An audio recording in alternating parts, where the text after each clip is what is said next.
अस्सलाम वालेकुम dear student, आज हमने सेकेंड ईयर केमिस्ट्री का चैप्टर नंबर 4 पी ब्लॉक का ग्रुप नंबर 5 और ग्रुप नंबर 6A के जो एलिमेंट्स होते हैं इनके इम्पॉर्टेंट एमसीक्यूज, शॉर्ट क्वेश्चन और लॉन्ग क्वेश्चंस को देखते हैं। अब हमारा पहला जो इम्पॉर्टेंट एमसीक्यूज है कि aqua regia contains nitric acid and hydrochloric acid in the ratio. तो एक्वा रिजिया के अंदर 1% हम नाइट्रिक एसिड लेते हैं और 3% जो है वो हमने हाइड्रोक्लोरिक एसिड लेते हैं। तो इसका आंसर होता है 1:3। Laughing gas is chemically, laughing gas का जो फार्मूला होगा वो N2O, इसे हम नाइट्रस ऑक्साइड कहते हैं। तो ये N2O होगा, NO और NO2 नहीं होगा। The brown gas form when metal reduces HNO3 तो जब हम किसी भी मेटल को HNO3 के साथ रिएक्शन कराते हैं तो इसके नतीजे में जो गैस पैदा हो रही होती है ब्राउन कलर की, वो नाइट्रोजन डाइऑक्साइड है। ये बड़ा फेवरेट एमसीक्यूज है। सिर्फ हमारे पास नाइट्रोजन डाइऑक्साइड जो होती है यही ब्राउन कलर की गैस है, बाकी तमाम जो नाइट्रोजन के ऑक्साइड हैं वो कलरलेस है। Which of the following contain 48% oxygen. अगर किसी भी कंपाउंड को दिया गया और उसमें से आपने परसेंटेज किसी एक की कैलकुलेट करनी है तो ये वेरी सिंपल मेथड होता है। जैसे इसका आंसर जो होता है वो कैल्शियम कार्बोनेट है। अब ये जो कैल्शियम कार्बोनेट होगा, कैल्शियम का जो एटॉमिक मास होता है वो 40 होता है, कार्बन का 12 होता है, ऑक्सीजन का 16 और 3 48 होगा। टोटल ये हमारे पास 100 आ जाएगा। तो हम करेंगे क्या, 48 डिवाइडेड बाई 100 ज़रबे 100। तो ये इसकी जो परसेंटेज होगी वो 48% आ जाएगी। तो इसी तरीके से आप सबका कैलकुलेट कर सकते हैं। Percentage of calcium phosphate in bone ash के अंदर जो कैल्शियम फास्फेट होता है वो 20 भी नहीं है, 40% भी नहीं होता है, वो 80% होता है। तो ये डी ऑप्शन ठीक है। Which of the following statement is incorrect, इनमें से कौन सा है। H2SO4 is a strong oxidising agent, ये बात बिल्कुल ठीक है। H2SO4 डिहाइड्रेटिंग एजेंट भी होता है, H2SO4 सल्फोनेटिंग एजेंट भी होता है, लेकिन ये ऑक्सीडाइजिंग एजेंट है लेकिन रिड्यूसिंग एजेंट नहीं होता। अब हमारे पास कैसे पता चलता है कि कौन सा ऑक्सीडाइजिंग है कौन सा रिड्यूसिंग नहीं है। तो देखें जैसे H2SO3 है, ये ऑक्सीडाइजिंग एजेंट भी है, रिड्यूसिंग एजेंट भी है। मतलब ये ऑक्सीजन किसी को दे भी सकता है और किसी से ऑक्सीजन लेके H2SO4 में भी कन्वर्ट हो सकता है। जब ये किसी से ऑक्सीजन लेगा H2SO4 में कन्वर्ट होगा तो आप इसे रिड्यूसिंग एजेंट कहेंगे। जब ये किसी को ऑक्सीजन देगा तब हम इसे ऑक्सीडाइजिंग एजेंट कहेंगे। तो H2SO4 किसी से ऑक्सीजन नहीं ले सकता, इसलिए ये रिड्यूसिंग एजेंट के तौर पर इस्तेमाल नहीं होता। बोन ऐश कंटेन, बोन ऐश का जो फार्मूला होता है वो कैल्शियम फास्फेट होता है और इसमें 80% जो है वो बोन ऐश है। Catalyst use in contact process के अंदर जो हम कैटालिस्ट इस्तेमाल कर रहे होते हैं वो वनीडियम पेंटा ऑक्साइड होगा। NO2 नाइट्रोजन डाइऑक्साइड जो होता है इसे हम नाइट्रोजन पर ऑक्साइड भी कहते हैं NO2 का। तो ये इसका ऑप्शन जो है वो ए ऑप्शन ठीक है। अब चैप्टर नंबर 4 के जो इम्पोर्टेंट किस्म के शार्ट क्वेश्चन हैं वो हम डिस्कस कर लेते हैं। पहला जो इसका शार्ट क्वेश्चन है कि NO act as a reducing agent के तौर पर ये कैसे इस्तेमाल होता है, तो इसकी हमने एग्जांपल्स देनी है। मतलब ये जो है ये नाइट्रिक एसिड है, जब इसके साथ हमने NO का रिएक्शन कराएंगे तो इसके नतीजे में ये एक ऑक्सीजन इससे लेगा और it can be change into NO2 में कन्वर्ट होगा। इसके 3 मोल्स बनेंगे और 7 वाटर बनेगा। तो यहाँ पे जो नाइट्रोजन है इसकी जो ऑक्सीडेशन स्टेट है वो +5 है। ये जो नाइट्रोजन है इसकी ऑक्सीडेशन स्टेट +2 है। यहाँ पे जो इसकी ऑक्सीडेशन स्टेट हो जाएगी +4 हो जाएगी। और इस तरीके से हमारे पास ये जो नाइट्रोजन है ये +5 से +4 में जाएगा, ये भी +2 से +4 में जाएगा। तो यहाँ पे ये रिड्यूसिंग एजेंट के तौर पर इस्तेमाल होता है। ये भी इंपॉर्टेंट शॉर्ट क्वेश्चन है। Give 2 preparations of NO2। जब लेड नाइट्रेट को अगर हम गर्म करेंगे PbNO3 ट्वाइस को जब हम गर्म करते हैं तो इसके नतीजे में नाइट्रोजन डाइऑक्साइड बनता है एक मेथड। अगर कॉपर को आप नाइट्रिक एसिड से रिएक्ट करते हैं तब भी हमारे पास NO2 नाइट्रोजन डाइऑक्साइड जो है वो बनेगा। ये अब तीसरा जो है ये बहुत इंपॉर्टेंट क्वेश्चन है कि justify that nitrous oxide is a supporter of combustion write two reaction, यानी ये कंबस्शन में मदद करता है। अगर हम इस रिएक्शन को देखें जैसे कार्बन है ये जलेगा, सल्फर है या फास्फोरस है, इनको जलने के लिए या जलने में ये मदद करेगा। तो यहाँ पे हमारे पास इनके ऑक्साइड्स बनेंगे। तो ये सारे के सारे इनके ऑक्साइड्स फास्फोरस के केस में फास्फोरस पेंटाऑक्साइड बनेगा। तो कार्बन जो होता है एक्चुअली ये अपना ऑक्सीजन इस कार्बन को देगा तो ये जलेगा, ये CO2 बनेगा। ये सल्फर के साथ जब रिएक्शन करेगा अपना ऑक्सीजन सल्फर को देगा तो ये SO2 बनेगा। फास्फोरस के साथ जब ये रिएक्शन करेगा तो अपना ऑक्सीजन इसको देगा तो ये हमारे पास P4O10 बनेगा। और इन सब के साथ अब बाकी यहाँ पे 4 NO2 बनेगा। यहाँ पे ये नाइट्रोजन जो होता है ये फ्री होके आ जाता है और ये कंबस्शन के अंदर इसकी मदद करता है। ये क्वेश्चन नंबर 4 हमारे पास आता है कि NO2 is a strong oxidising agent होता है। तो इसकी हमने 2 एग्जांपल्स लिखनी है। तो अपना ऑक्सीजन किसी को दे देना, इसे हम ऑक्सीडाइजिंग एजेंट कहते हैं। जैसे H2S होगा हमारे पास, हाइड्रोजन सल्फाइड होता है। तो जब ये नाइट्रोजन डाइऑक्साइड के साथ रिएक्शन करेगा तो ये एक ऑक्सीजन जो है वो इनको देगा, खुद ये NO में कन्वर्ट हो जाएगा, वाटर बनेगा और साथ हमारे पास सल्फर बनेगा। अगर कार्बन मोनोऑक्साइड होगा तो ये NO2 जो होगा फिर अपना ऑक्सीजन जो है वो कार्बन मोनोऑक्साइड को देगा और ये कार्बन डाइऑक्साइड में तब्दील हो जाएगा और ख़ुद नाइट्रस ऑक्साइड के अंदर तब्दील हो जाता है, NO में नाइट्रिक ऑक्साइड के अंदर ये अपने आप को चेंज करेगा। नेक्स्ट है give 2 reaction that show reducing behaviour of HNO2 यानी नाइट्रस एसिड जो होता है वो कैसे बिहेव करेगा। अगर हम ये दूसरों से ऑक्सीजन ले लेना, इसे हम रिड्यूसिंग बिहेवियर कहते हैं। ये HNO2 होगा, अगर इसका रिएक्शन हम Br2 के साथ करवा दें वाटर की मौजूदगी में तो ये वाला जो ऑक्सीजन है ये खुद ले लेगा nitrous acid, it can be change into nitric acid, HNO3 में कन्वर्ट हो जाएगा और साथ हमारे पास जो प्रोडक्ट बनेगा वो HBr बनेगा, ये 2HBr बन जाएगा।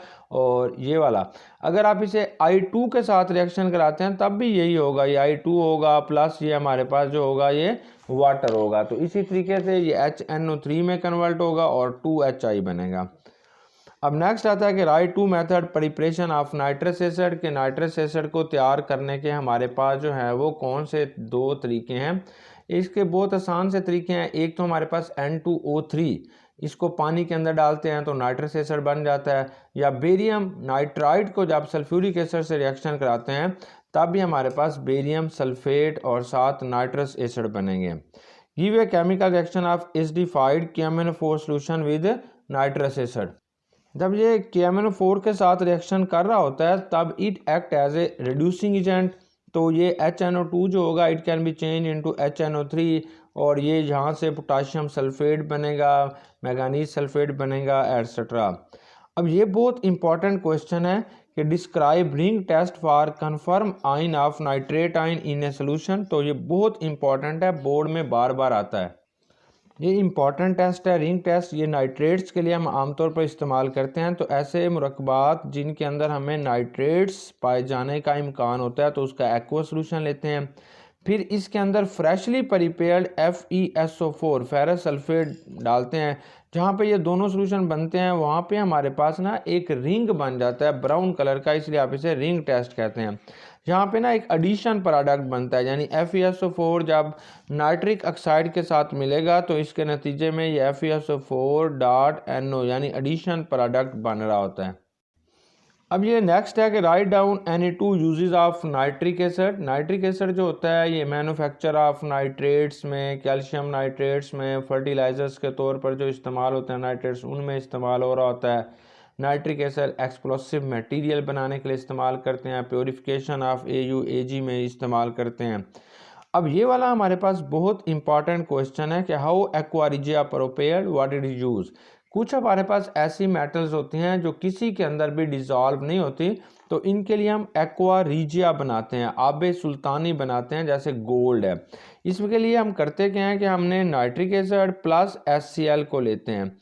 यहाँ पे नाइट्रिक एसिड का एक हिस्सा लेंगे, HCl का जो है वो 3 हिस्से लेंगे। जब इनको आप आपस में मिलाएंगे तो ये वाटर बनेगा, साथ हमारे पास नाइट्रोसाइल क्लोराइड NOCl बनेगा प्लस क्लोरीन बनेगा। ये जो नाइट्रोसाइल क्लोराइड होता है, नाइट्रोसाइल क्लोराइड है, जब हम इसे हीट करते हैं तो इसके नतीजे में ये 2NO बनाएगा प्लस ये क्लोरीन गैस निकलेगी।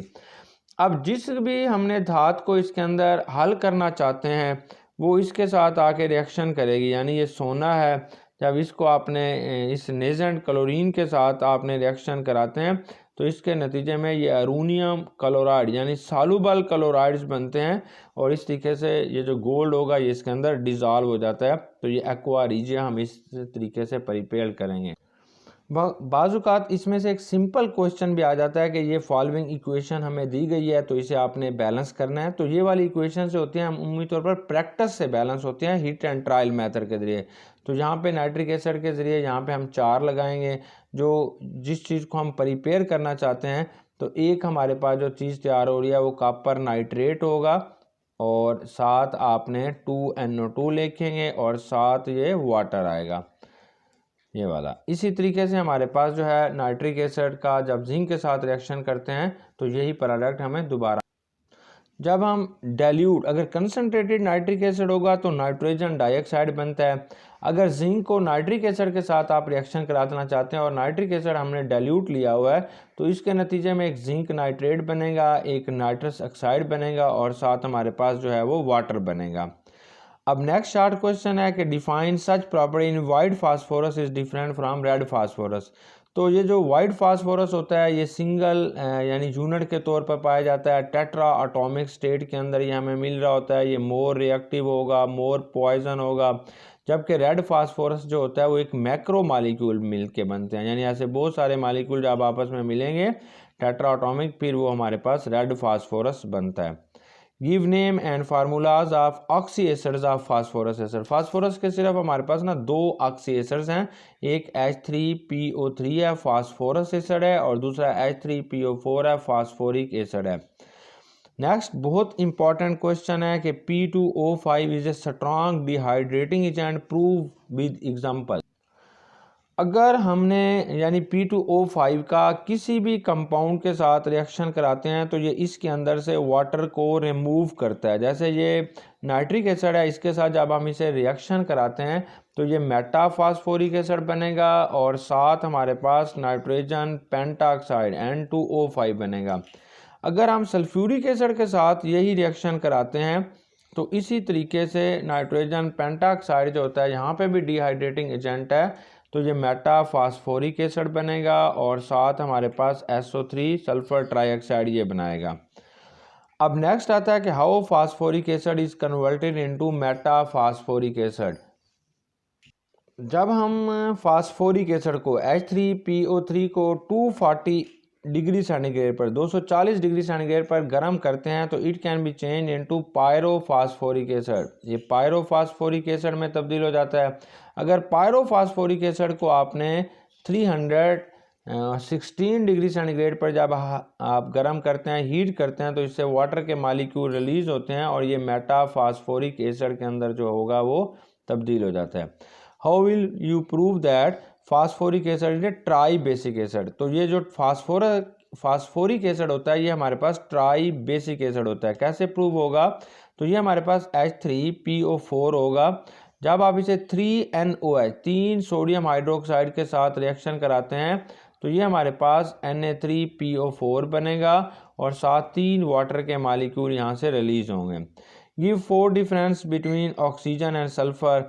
ऑक्सीजन जो होता है इसकी 2 एलोट्रॉपिक फॉर्म है, सल्फर जो होगा इसकी 3 ऑक्सीजन जो होता है that is a soluble in water, जबकि सल्फर जो होगा वो इनसॉल्युबल होता है आमतौर पर वाटर में। ऑक्सीजन जो होगा वो 2 एलोट्रॉपिक फॉर्म बना रहा है, सल्फर जो है वो 3 एलोट्रॉपिक फॉर्म बना रहा है। ऑक्सीजन की 2 एलोट्रॉपिक फॉर्म जो होते हैं वो ओजोन O3 और O2 होता है। सल्फर की जो 3 होते हैं वो रोम्बिक, मोनोक्लिनिक और प्लास्टिक सल्फर होगा। ऑक्सीजन जो होता है वो जलने में मदद करता है, जबकि सल्फर जो होता है वो कंबस्टिबल यानी खुद जलता है। ऑक्सीजन जो होता है ये वाटर के साथ रिएक्ट नहीं करता, जबकि सल्फर जो होता है वो पानी के साथ जो है वो रिएक्ट करेगा। ऑक्सीजन जो होता है वो एसिड अल्कलीज के साथ रिएक्शन नहीं करता, जबकि सल्फर इनके साथ रिएक्शन करेगा। अब ये जो हमारे पास 21 क्वेश्चन है वेरी इंपॉर्टेंट है। Why SO3 sulphur trioxide is dissolved in sulphuric acid and not in water. अगर सल्फर ट्राइऑक्साइड को हम पानी के अंदर डालते हैं तो इसके नतीजे में ये जो है वो हीट खारिज होगी, बहुत ज़्यादा एक्सोथर्मिक होता है, यहाँ पे लार्ज अमाउंट ऑफ हीट जो होती है वो इवॉल्व होगी, और this heat gives A dense form of minute particle of sulphuric acid.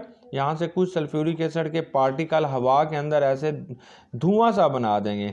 अब इस धुएं को दोबारा सल्फ्यूरिक एसिड में कन्वर्ट करना बहुत मुश्किल होता है, जबकि सल्फ़र ट्राईऑक्साइड को अगर हमने सल्फ्यूरिक एसिड में हल करते हैं तो इसके नतीजे में ओलियम बनता है, और ओलियम से आप जिस कंसंट्रेशन का चाहते हैं सल्फ्यूरिक एसिड जो है वो हम तैयार कर सकते हैं।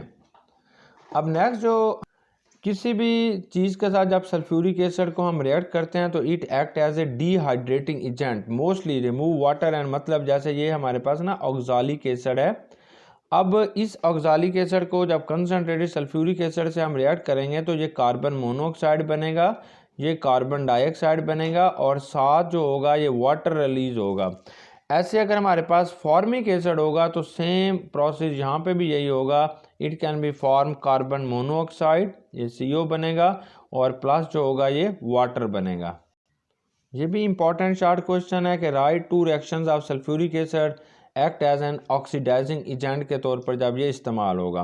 कैसे, जैसे हमारे पास ना ये कार्बन है, जब कार्बन को हम सल्फ्यूरिक एसिड से रिएक्शन कराते हैं तो इसके नतीजे में ये सल्फ़र ट्राईऑक्साइड में इसे कन्वर्ट करेगा। ये कार्बन है, जब इसे सल्फ्यूरिक एसिड के साथ हम रिएक्शन कराते हैं तो इसके नतीजे में ये कार्बन डाइऑक्साइड बनेगा और ख़ुद ब्रेकअप होगा सल्फ़र ट्राईऑक्साइड में सल्फ़र डाइऑक्साइड में, और प्लस ये वाटर बनाएगा। तो इस तरीके से it act as a oxidising agent. Oxidising agent वो होते हैं जो दूसरों को ऑक्सीडाइज करते हैं या अपना ऑक्सीजन किसी को दे दें तो उसे हम ऑक्सीडाइजिंग एजेंट कहते हैं। अब सिमिलरली अगर ये सल्फ़र के साथ रिएक्शन करेगा तो इसके नतीजे में फिर ये हमारे पास सल्फ़र डाइऑक्साइड बनती है और साथ ये वाटर के मालिक्यूल बनेंगे। अब how does H2SO4 react with H2S? तो अगर आपने यहाँ पे भी ये ऑक्सीडाइजिंग एजेंट के तौर पर इस्तेमाल होगा कि अगर ये H2S होगा और आपने सल्फ्यूरिक एसिड के साथ इसको रिएक्शन कराएंगे तो ये सल्फ़र को यहाँ से अलग करेगा, साथ वही सल्फ़र डाइऑक्साइड प्लस वाटर बनेगा। जब ये ऑक्सीडाइजिंग एजेंट के तौर पर काम कर रहा होता है तो दो चीज़ें बनती हैं, सल्फ़र डाइऑक्साइड और वाटर। इस चैप्टर में से अमूमी तौर पर शॉर्ट क्वेश्चन आते हैं, लॉन्ग क्वेश्चन नहीं आते। उम्मीद है कि आपको ये अच्छे तरीके से समझ आ गया होगा। वस्सलाम।